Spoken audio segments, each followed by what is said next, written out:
the ball handler. There's a grab, there's a hold, there's another grab. I mean, all of those are fouls. Every single one of them. And here, that's a foul, and finally they call.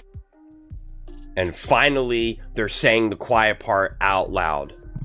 It's a little bit hard to see. She's literally grabbing her arm. Every time Caitlin Clark steps onto the court, she faces more than just her opponents. She's battling an invisible force, the referees. What's going on behind the scenes? Why is Clark constantly targeted by relentless physical defense, while the fouls go unnoticed? In today's video, we dive deep into the shocking truth behind the WNBA's officiating, the double standards Caitlin Clark faces, and how this could change the future of the league. Stay tuned, because what you're about to hear will completely change the way you watch WNBA games.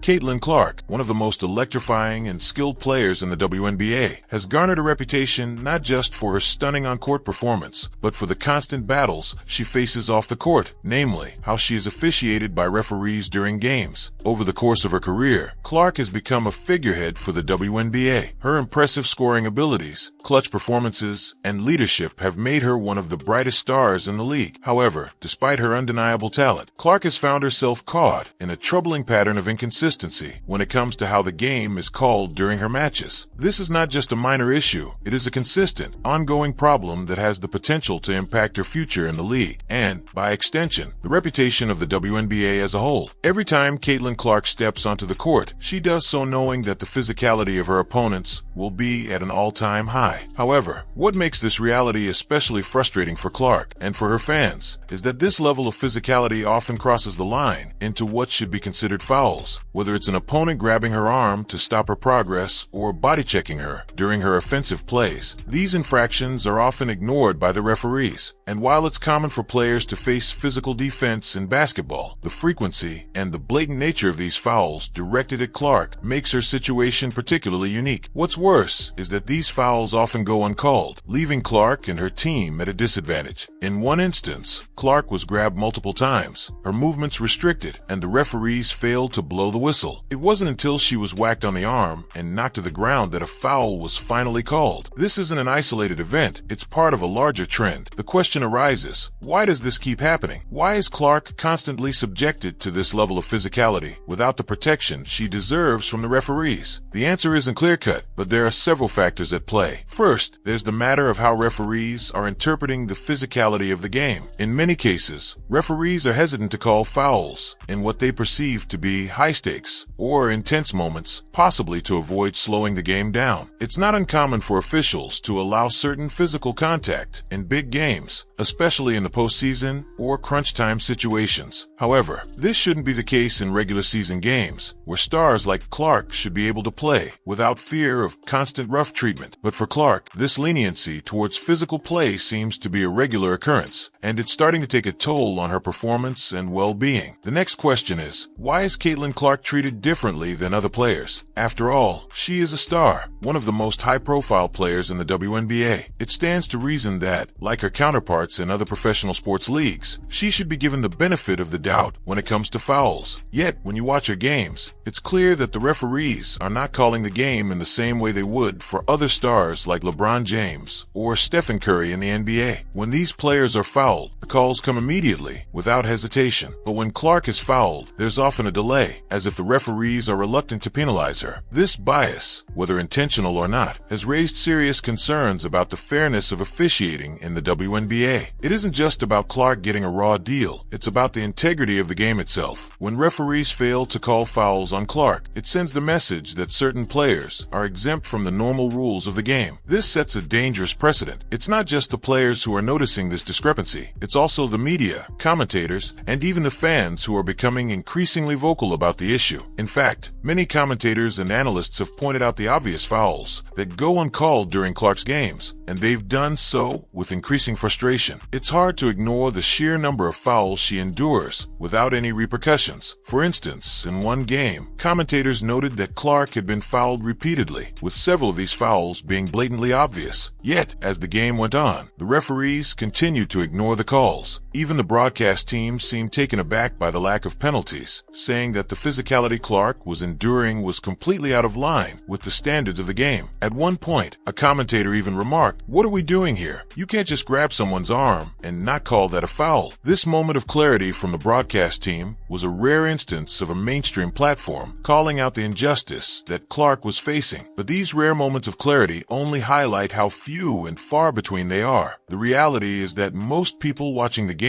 do not have the platform or the power to influence how the referees call the game. They can only sit back and watch as Clark's talent is stifled by poor officiating. Adding to the frustration is the narrative being pushed by other players, like Angel Reese, who have publicly suggested that referees favor Clark. While there's no clear evidence to support this claim, it has nonetheless gained traction in the media. This narrative serves only to further complicate the situation and distract from the real issue. Clark isn't being given fair calls. She's being treated unfairly because of her status as a star. Some players have even suggested that Clark is given too many free passes because of her popularity, which feeds into the idea that referees are afraid to penalize her. In reality, Clark is simply being fouled more than most players because of her prominence on the court. She draws attention from defenders who will do anything to stop her, and unfortunately, the referees are not consistently calling these fouls. What's more, there's a level of frustration among Clark's fans and supporters who are growing tired of watching her face the same unfair treatment over and over again. Many have taken to social media to voice their displeasure, calling for the WNBA to improve its officiating and give Clark the respect she deserves. These fans understand the magnitude of the situation. If Clark continues to be treated this way, her career could be negatively impacted in ways that go beyond just the physical toll of constant fouling. As one of the WNBA's most marketable players, Clark represents not just her team, but the league itself. If the WNBA allows her to be mistreated on such a regular basis, it could send the wrong message to young athletes watching the game, who may come to believe that stars like Clark are expendable and that their talent doesn't matter if they're not protected by the officials. This lack of protection is especially troubling when you consider the sheer level of physical play Clark faces. In one game, for example, Clark was double-teamed and constantly guarded in a way that would be considered illegal in many other basketball leagues. Players were allowed to get away with grabbing her arms, holding her body, and preventing her from moving freely on the court, all of which should have resulted in fouls. Yet, the referees allowed these actions to continue unchecked. This kind of defensive strategy is not only unfair to Clark, but to the integrity of the sport. Basketball is about skill, agility, and strategy, not about overpowering an opponent through illegal physical contact. The fact that these fouls went uncalled for so long raises important questions about the consistency of officiating in the WNBA. Why is it that Clark faces this level of physicality on such a regular basis? Why is it that referees seem more hesitant to call fouls when she's involved? Why are other players, like Paige Buchers, allowed to defend without the same level of scrutiny? The truth is that Clark's struggles with officiating are part of a much larger issue within the WNBA, the inconsistency in how games are called. For years, the WNBA has struggled to find a balance between allowing physicality on the court and ensuring that games are played fairly. The physicality Clark faces seems to be a byproduct of this lack of balance. On the one hand, referees are hesitant to blow the whistle too often, fearing that it will slow down the game and make it less exciting for fans. On the other hand, they are allowing far too many fouls to go uncalled, particularly when it comes to star players like Clark. The WNBA needs to take a hard look at this issue and make real changes to how games are officiated. In particular, referees need to be held accountable for failing to make consistent calls and for allowing star players to be treated unfairly. It's not just about Caitlin Clark. This issue affects every player in the league, and it's crucial that the WNBA takes steps to fix it before it becomes a bigger problem. If the league wants to grow and gain credibility, it must ensure that players like Clark are given the protection they deserve. The WNBA can no longer afford to let these issues slide under the radar. It's time for the league to take action and ensure that players like Caitlin Clark are given a fair opportunity to showcase their talent without being held back by poor officiating. Until the league makes these changes, we will continue to see players like Clark suffer, and the integrity of the WNBA will remain in question.